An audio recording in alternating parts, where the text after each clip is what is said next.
Alright, I'm back out here with another video. I'm going to try and show you guys how to dig a Dakota Firehole. If they're not dug properly, then they're not going to work for you. And for me, I mean, I just use this, yeah, well, I've used it out in the field a little bit. But for me, I think they're a good replacement for a rocket stove in your yard. I mean, I have enough room and, you know, whatnot to put up like a cinder block rocket stove or whatever, but I don't ever cook a lot on any grill, and I find a lot of grills, they fall apart and stuff real quick. So I actually like digging these and leaving them. My last one I hadn't used it in a while, and it filled back in with mud and whatever, but so I'm getting ready to dig another one, and I thought I'd, you know, share how. And I use a cinder block to get the same effect that you would get off of a rocket stove. So we'll show you how to do that too. And I've got a couple other things that you can do with this that are really neat, and I don't know if they have a lot of practical application, but we'll see. I've used this to smoke with a lot, just little small amounts of food. It obviously doesn't do a whole lot, but you know, for cost and time, it's not that big a deal. So the first thing to do is to look at the diameter of the cinder block that you have here, and you've got to work around that. So this is going to be the size of the hole that you're going to dig. And I'm going to be digging with a knife. I don't normally recommend this, but this knife needs to be sharpened anyway, and I can't find a spade. So I'm going to go ahead and just go along the edges here and push down. Anyway, we're going to dig this square out right here, and I'll probably cut away while I'm digging this, because it takes a minute. I don't know, we'll see how long it takes. I might break the video into two. I've used this hiking and stuff a few times. It is a really great way to have a really concentrated fire while you're out hiking, if you don't want to have a lot of impact on the area that you're hiking in, because if you save this plug, it goes right back in there, and you can't even tell that there was ever a hole that had been dug there. So this is going in my yard though, so I'm not really worried about covering my tracks. This will probably be here for quite some time. I figure it'll probably hang around for about a year or so. As long as you stay cooking in them, they won't fill up with water. The insides of them, they char up, and so you don't get that, you know, you don't get all that water runoff and such that winds up in there. Yeah, I'll probably wind up cutting away, because I know this isn't really all that interesting. Now you can use a digging stick. Like I mentioned in my other video, I always recommend carrying a baton. You can sharpen one end of that baton and come out with a really nice digging stick. And I'll do a separate video on you know, the batons that I tend to carry. I don't always carry them like that. The last one of my last video didn't have a digging end, but it's nothing to put one on. Normally you would want to save your knife. You wouldn't want to dig with it, but I need to sharpen this thing anyway, so I'm not that concerned. This knife is way overbuilt too, so it can handle quite a bit of this kind of stuff, and it's got that wide leaf-shaped blade, and you notice I'm actually making pretty good headway here. The last one I dug didn't quite go this fast. The last one that I dug with a knife, anyway. I'd much rather have a spade shovel or something like that. These Dakota Fireholes, I'm probably going to dig that a little wider. These Dakota Fireholes,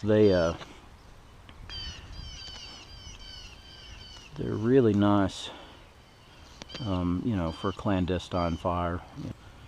I like them because they're a nice, hot, concentrated fire. Especially out here in the North Carolina mountains, where our soil is is red clay. It's mostly red clay. There's not a lot of it's not a lot of humus on the top. Not a lot of organic matter. So that also makes it a little harder to dig one.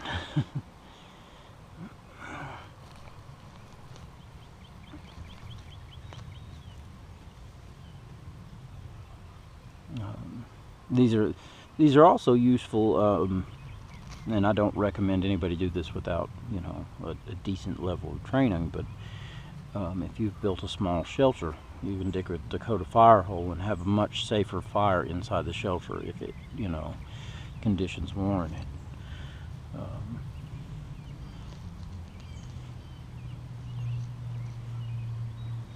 If you're out in colder weather, it's almost a necessity. Now see, I've hit a rock here. Now this is a concern. When you hit these rocks and such, if you can at all, get them out. Don't leave them in, because when you're cooking, or you know, when you have a fire in this, if there's any moisture in that rock, and it probably is, that rock can explode. Found that out the hard way. Sitting there minding my own business, had a little fire going and the thing blew up in my face. So be very careful about that. It's something to... Now this is not low intensity. You know, this is something that takes a little while to do. It is. This doesn't happen, you know, instantaneously. So you have to ask yourself, you know, is my situation worth it? If you're going to be somewhere for a little while, it might be. If you're going to be there overnight, probably not. It's a lot to do. If you're not going to use it more than once. But if you're going to use it more than once, it's a very efficient way to use fuel, because that heat is very concentrated. It's easy to keep coals in, and you could just burn twigs and sticks and stuff. You don't have to go around burning big logs, big, you know, big pieces of lumber that, you know, I guess you can find, but that strips down, you know, that strips down the forest areas, and we don't want to do that. It makes it less pleasant for the next person that comes along. You want this pretty deep, so I don't know if you've noticed how deep that I'm actually digging this, but you want it, you know, good and deep. I'm digging this one a little deeper than I normally would, though, because I'd like to show you how well they actually keep the light down.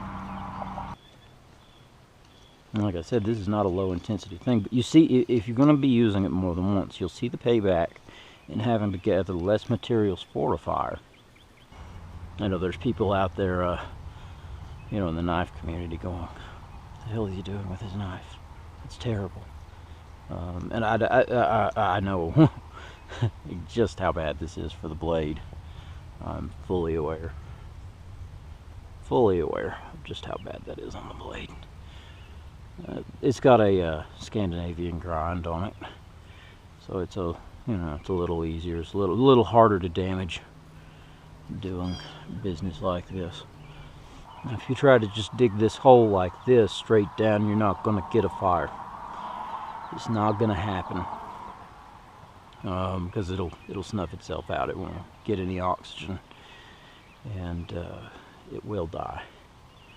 So now I'm going to come back here a little ways. I don't know, about a forearm's length. And now I've seen people that make a real small hole on this end, but I'm going to try and make this one just about as big as the first one.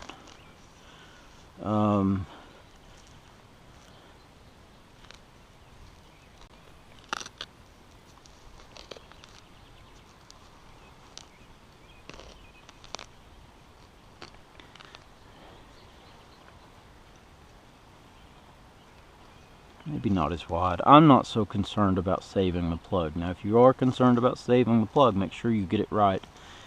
Make sure you get your sizes right the first time. Otherwise, the plug's not going to go back in. So,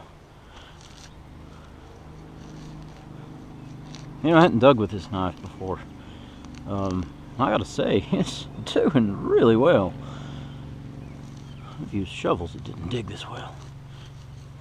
Nice point on it. It digs really well. Wasn't really expecting that at all. I've hit a rock under there. Now, rocks back here, not as big a deal. I'd still recommend trying to remove them though. You just never know. You can't be too careful. You don't want to load of shrapnel up in your face. That would suck. Just trying to cook dinner and boom, face full of quartz.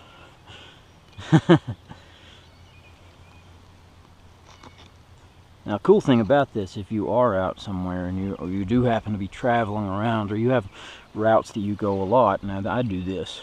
I have a couple places like this.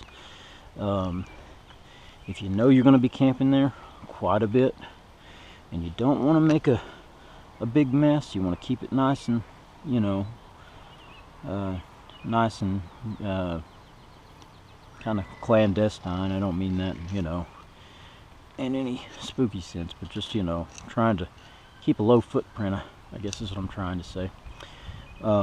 You can build these fires and find 2 river rocks, throw it over the top of them. Nobody will ever know that there's a fireplace there. And then when you go back, you know, you may have to do a little digging, but not much. I don't like, some people carry these like these little gas, you know, little gas rocket stoves. I don't like them. I can't see paying that weight penalty. Dragging the fuel around, dragging the stove around. I don't do that. It weighs a lot, and they're not very reliable. Everyone I've ever looked at, they have leakage problems. They have, you know, altitude problems. They have all sorts of issues that are they're just not worth it. Wood always works. It doesn't matter where you're at, what altitude you're at. You can cook on wood. You may have to bring the wood with you, you know, again, in keeping with that, trying to keep a low profile business. You may have to carry in wood. There may not be any wood, so you might have to carry it in for that reason as well. But I find most of the time you can, you know, if you've got one of these, or you've got like even some of the like the fire boxes and stuff, they work okay. There's still a lot of weight, but they do work. See, I've hit a pretty sizable rock there. Let's see if I can get underneath it and pull it out. I don't want to break that bridge along the top.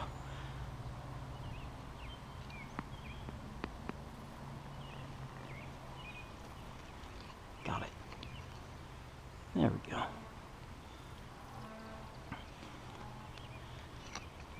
And I'll probably edit this out. I don't know. We'll see what kind of information I can give along the way. If it's worth it. If it's not, then I'll go ahead and cut to the chase, because I know this is probably not interesting to watch.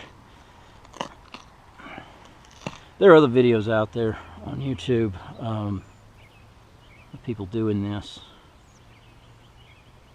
but I have a few things I think I can add. That I didn't see in any of them.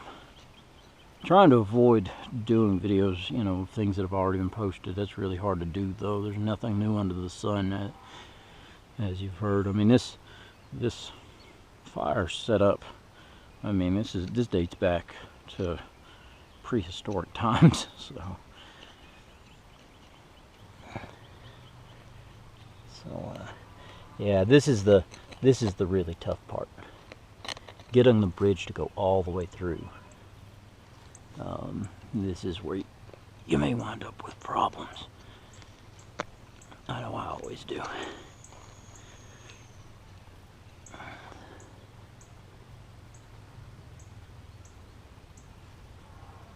that dirt out of there.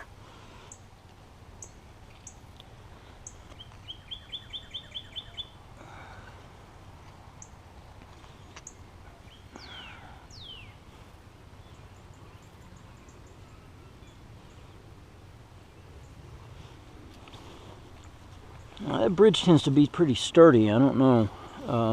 Like I said, your mileage may vary, so. Yeah, I think I'm just gonna cut that out while I dig the rest of it. Alright, I'm back. I haven't made a lot of headway, but I remembered something I wanted to point out. And I always remember it when I get to this point. Okay, getting a knife down in there to dig that bit out is really tough. And so you need a really steep incline on this area. So going back to what I said earlier, you got to make sure you get those sizes right if you want to be able to put that plug back in.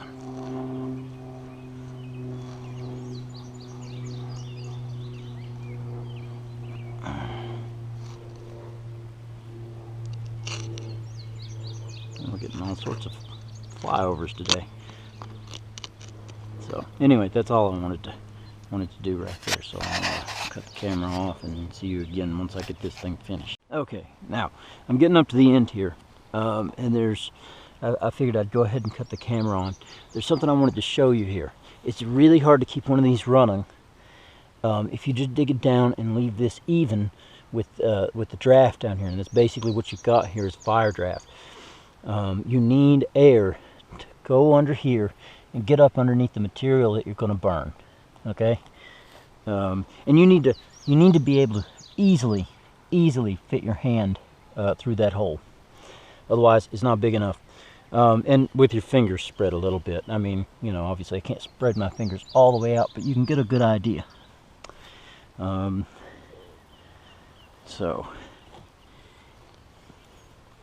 what I'm going to do here, I'm going to go down on either side and kind of make two lines and hump in the middle, and that'll allow air to go through that draft and get under the material that you want to burn. Otherwise, you're going to have a hell of a time keeping this thing going. This is one of those things I haven't seen in other videos. So, like this. And just on either side, get some ruts dug out. Because, you know, if you can't get air underneath your fire, no ma'am, no ma'am, we do not chase the cat. If you want to chase a cat, go pick on Chaka. He's like 25 pounds. You can go chase him. So,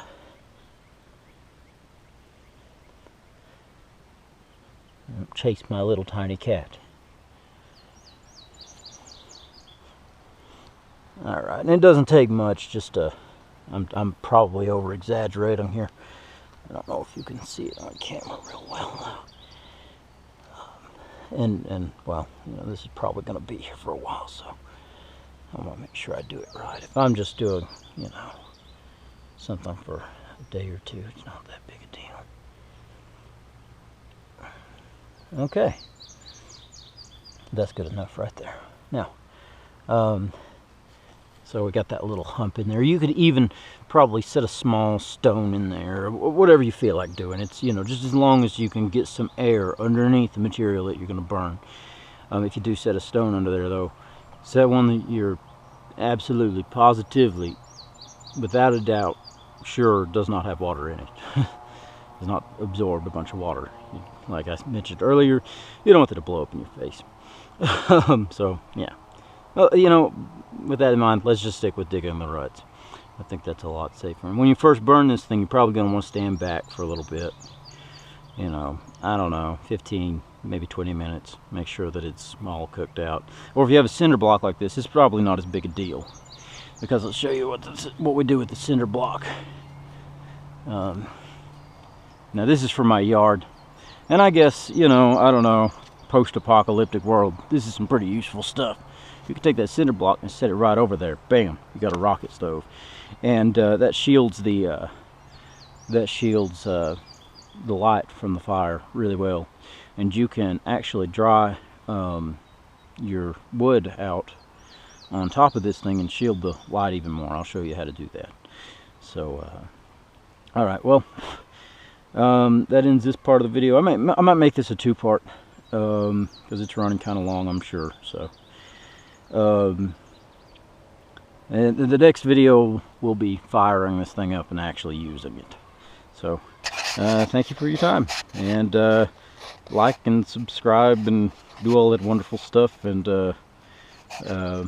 definitely check out the next video, because we'll show you how to use this sucker.